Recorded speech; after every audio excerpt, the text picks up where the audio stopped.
Shalom. My name is Rabbi Moshe ben Nachman, also known as the Ramban. I lived from 1194 to 1270, mostly in Spain. I was the leader of Spanish Jewry during a time when the Christians of Spain wanted to convert all of the Jews to Christianity. In 1263, a Jew who had converted to Christianity, and now went by the name Pablo Cristiani, or Friar Paul, went to the head of the Dominican priests, Friar Raymond of Peñafort, who convinced the King of Spain, James I of Aragon, that there should be a public debate between the Jews and the Christians. Friar Paul and I were chosen to speak. The debate took place over 4 days, and I recorded the entire discussion. This is some of what was said.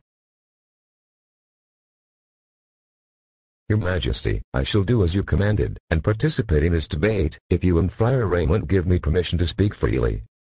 Provided you don't speak disrespectfully. I don't want anything I say to be used against me in judgment, but I shall speak in a restrained manner. We agree. We agree.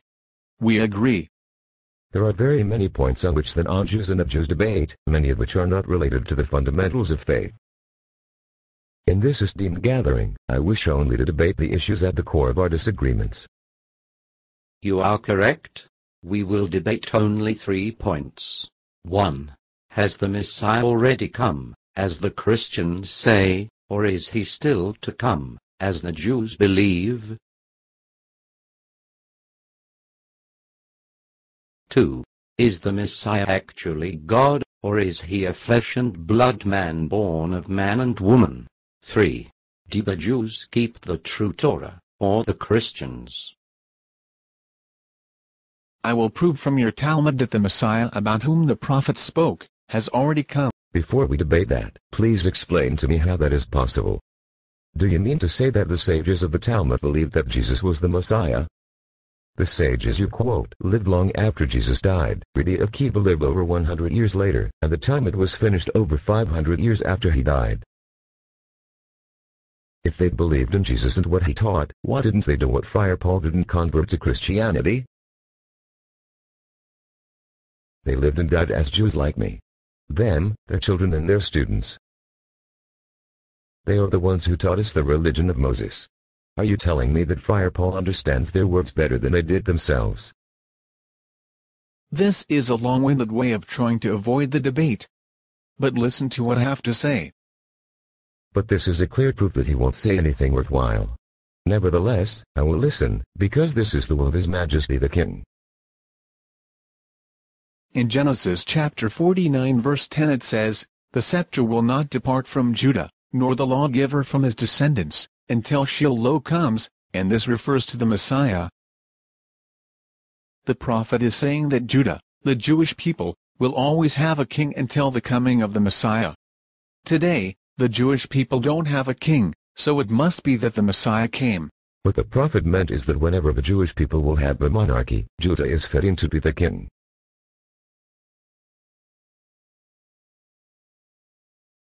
And if the Jewish people ever lose their kingship because of sin, it will return to Judah.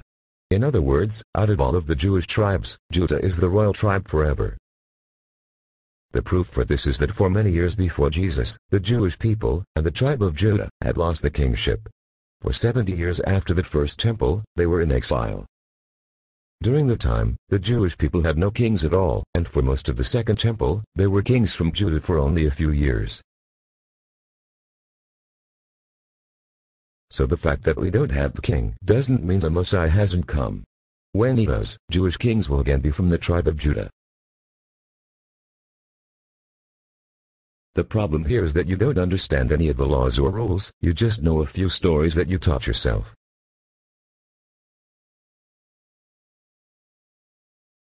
This is true. The verse only means that Judah won't stop being the king permanently, but there can be a temporary break. You see that Friar Pierre has ruled in my favor. I didn't rule in your favor.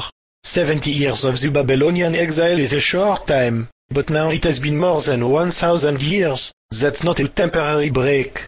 Now you're backpedaling, because the prophet doesn't differentiate between a few years and many years. If it will return one day, it's a temporary break.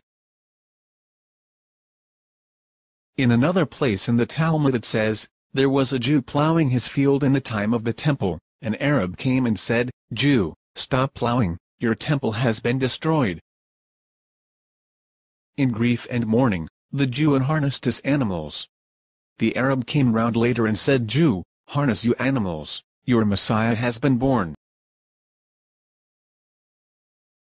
I don't believe in this midrash, but it actually proves my point, not yours. Ha! See, he contradicts his own books. Let me clarify. We have three types of books. The first is the Bible, and we believe in that completely. The second is called Talmud, which explains all of the 613 mitzvot. We believe the Talmud's clarifications of all of the mitzvot. You actually quoted from the third, the midrash, not the Talmud. Midrash means sermons, it is sermons of the time. If a person wants to believe every midrash, they may, but if they don't, no harm done. It's not compulsory for Jewish belief. Some of us sages believe that the Messiah will only be born close to the time that he is to come, and that is what I believe. Others say that he will be born on the day of the destruction of the temple and live until the time of the redemption.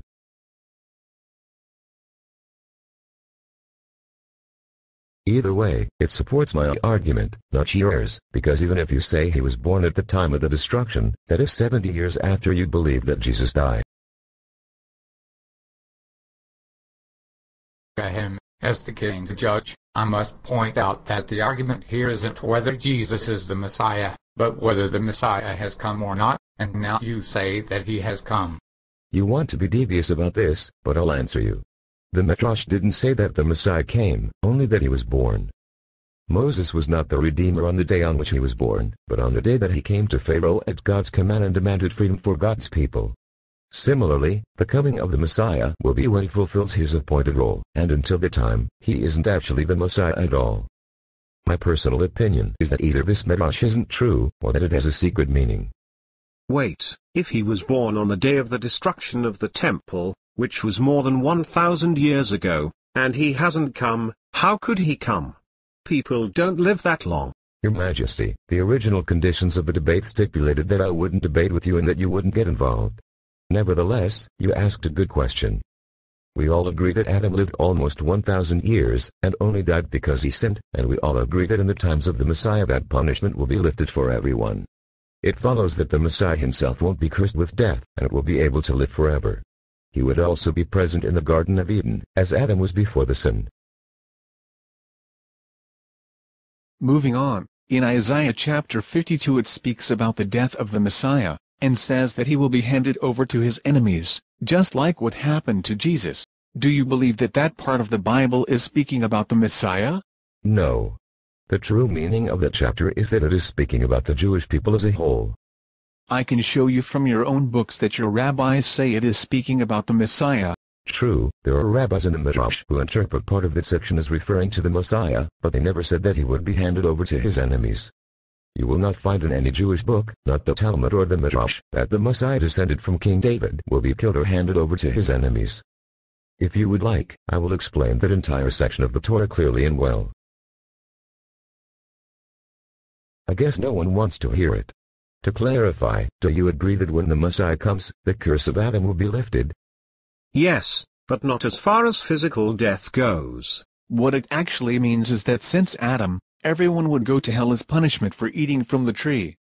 Then Jesus came and saved everyone from hell. That sounds like a very convenient thing to believe. The curses of Adam and Eve are stated explicitly in the Torah. It says there will be death, difficulty in earning a living, pain in childbirth, and all of these still exist today. Nothing we can see or feel was changed by your Messiah. But hell, about which nothing is said, you say has been atoned. Well, no one can contradict you on that, but you can't prove it either. Why don't you get someone to go and check? Also, it would be a disgrace for God to punish the righteous in hell because of the sin of Adam, his ancestor. A person is not closer to his father's soul than anyone else's. No one else's deeds can put you in hell. Rather, the curses were placed on the bodies of Adam and Eve, and since their children are from their bodies, those curses were inherited. I will present another proof that the time of the Messiah has already passed. My Lord the King, please listen to me. The Messiah is really not the main focus in Judaism. You, my Lord, are more precious to me than a Messiah. You are both kings, although you are not Jewish and he will be Jewish, but when I serve God in your kingdom, with exile, poverty and oppression, and constant degradation from the nations, I gain great reward, because I am offering myself to God as a sacrifice, and through this I will merit the world to come more and more. When we will have a Jewish king, I will have no choice but to keep the Torah, so I won't receive as much reward. The true argument between the Jews and the Christians is the fact that you say something very bitter about God. My Lord, if you have not been brainwashed your entire life by your priests, you would see how illogical and unnatural it is to believe that the Creator of everything would become a baby in the womb, be born, be killed, and then go back to heaven. The mind cannot accept such a thing. But let's talk about the Messiah, if that's what you want. And will you believe that he has come? No. I know that he has not come. The prophets say that the Messiah will rule over the entire world. Jesus did not. He was pursued and killed by his enemies. The Christian Empire is a continuation of the Roman Empire, which Jesus didn't start, and actually shrank when they converted to Christianity. Isaiah says that in the times of the Messiah nations will no longer wage war, and everyone will just learn about God. But from the time of Jesus until now, the world has been full of violence and bloodshed, and the Christians do more killing than anyone else, and they're also immoral. He keeps doing this. He keeps talking and talking, but I have questions to ask. Rabbi, be silent.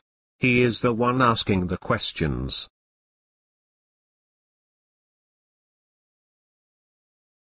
I will prove to you, from one of your greatest rabbis ever, Rabbi Moshe ben Maimon, that the Messiah will die. Bring me the Rambam's Book of Judges. You won't find it in the book. Anyway, I told you that there is a difference of opinion on this amongst our rabbis.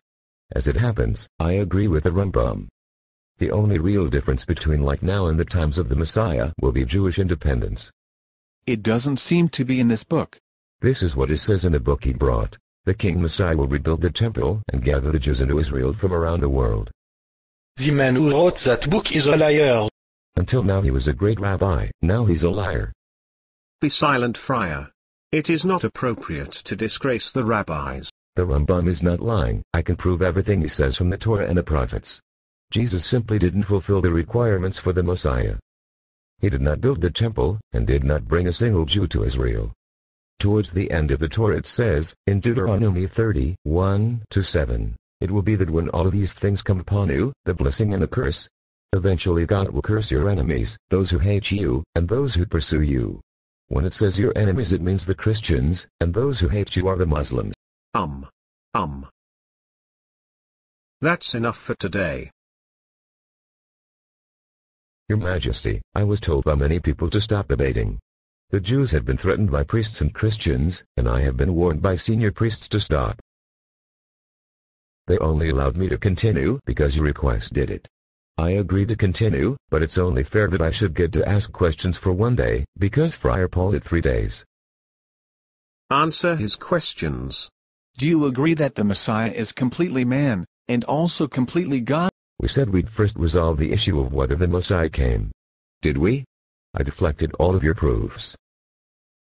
The rules of our debate say you must either agree with me, or I get a chance to prove to you that the Messiah has not come.